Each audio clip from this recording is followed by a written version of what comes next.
नमस्कार प्रिय विद्यार्थियों, नवीन कक्षा में आप सभी का स्वागत है।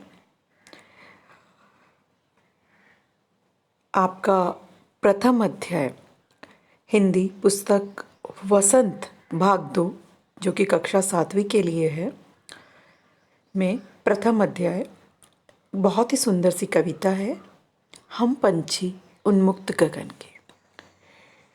शीर्षक से ही ध्वनित हो रहा है कि इसमें पक्षियों के बारे में बात की गई है, जैसा कि हमें शीर्षक पढ़ते ही समझ में आ जाता है। बिल्कुल सही, आपको भी समझ में आ गया है कि इसमें पक्षियों के बारे में बात है।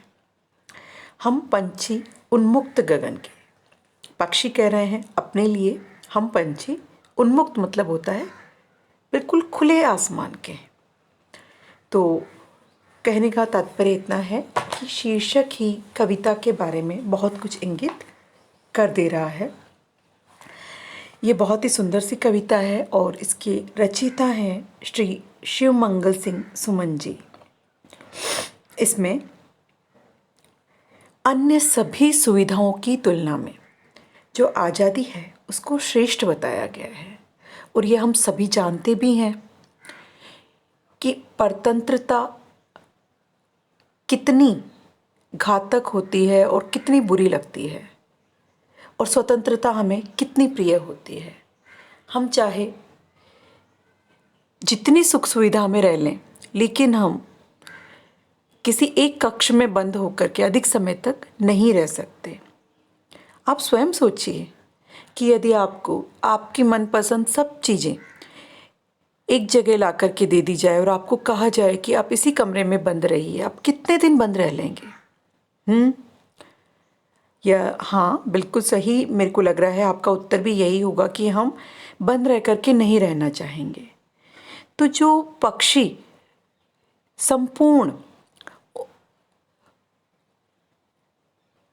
आकाश में विचरण करते हैं ना, जिनके लिए कोई सीमाएं नहीं है, कोई बाध्यताएं नहीं है, जिनके लिए कुछ ऐसा नहीं है कि वो यहाँ आ सकते हैं वहाँ जा नहीं सकते, तो उनके लिए ये बाध्यता होना कि उनको एक ही जगह बंद करके रख दिया जाए और उसमें वो खुशी अनुभव करें, बिल्कुल संभव नहीं है।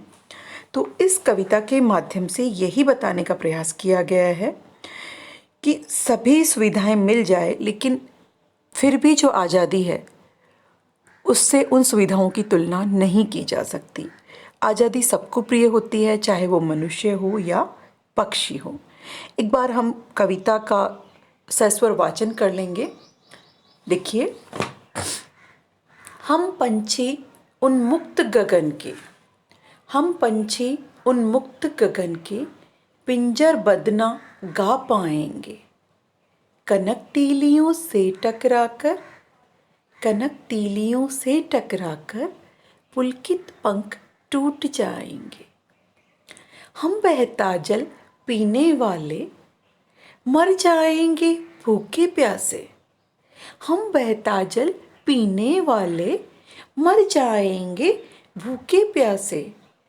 कहीं भली है कटुक निबोरी, कहीं भली है कटुक निबोरी, कनक कटोरी की मैदा से।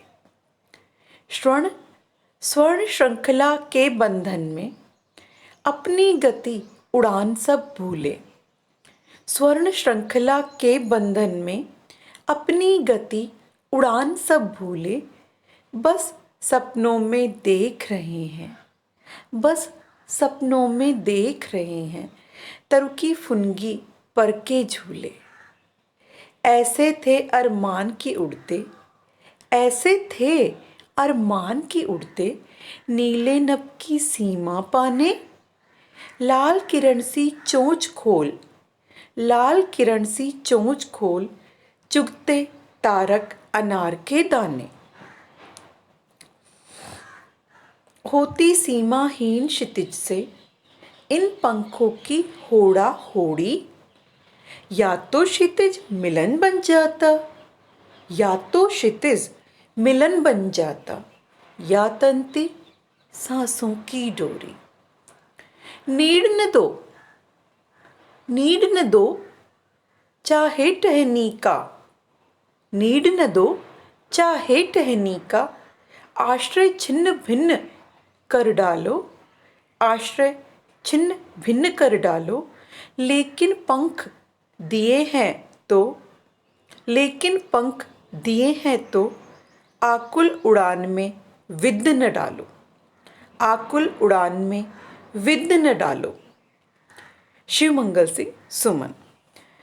तो जिस प्रकार से मैंने कविता का सस्वर वाचन किया है, आप भी इसी प्रकार से कविता के वाचन का अभ्यास करेंगे। इससे उच्चारण में शुद्धता आएगी और आप ठीक प्रकार से शब्दों का उच्चारण करने में समर्थ होंगे। धन्यवाद।